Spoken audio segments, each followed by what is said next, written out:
Isn't it sad when a family member claims to love you, but their spirit hates you? And I used to really struggle with this because, you're born into these families where this is what you think. You think that family is everything. You think that family is supposed to protect you, it's supposed to do these things.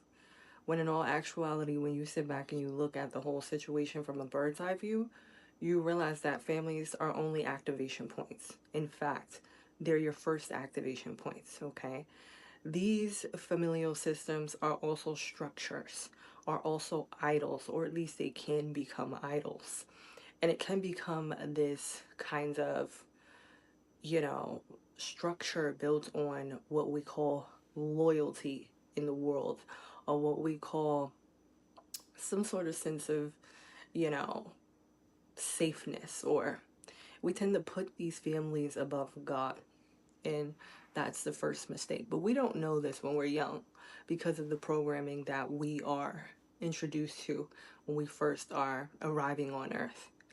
And the problem with this is that the chosen ones, those of you who, like, those of you who have a specific calling over your life, those of you who carry a specific light, it's going to be rough. It's going to be rough. It's going to be hard. It's going to be difficult. Okay. Now, these families, as I was saying before, are your first activation point. Okay.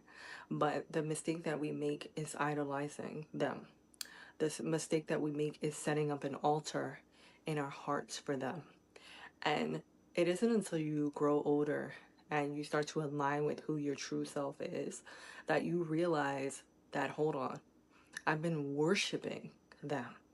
I've been, looking for validation from them. I have been selling my soul essentially for them.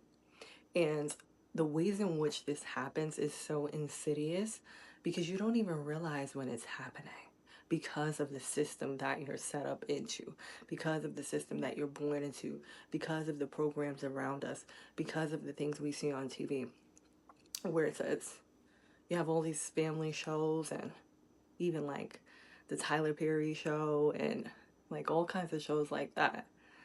And these things really try to double down on the fact that love and abuse should coexist. And that's just not the case. And if you are allowing yourself to be abused in the name of love, that love is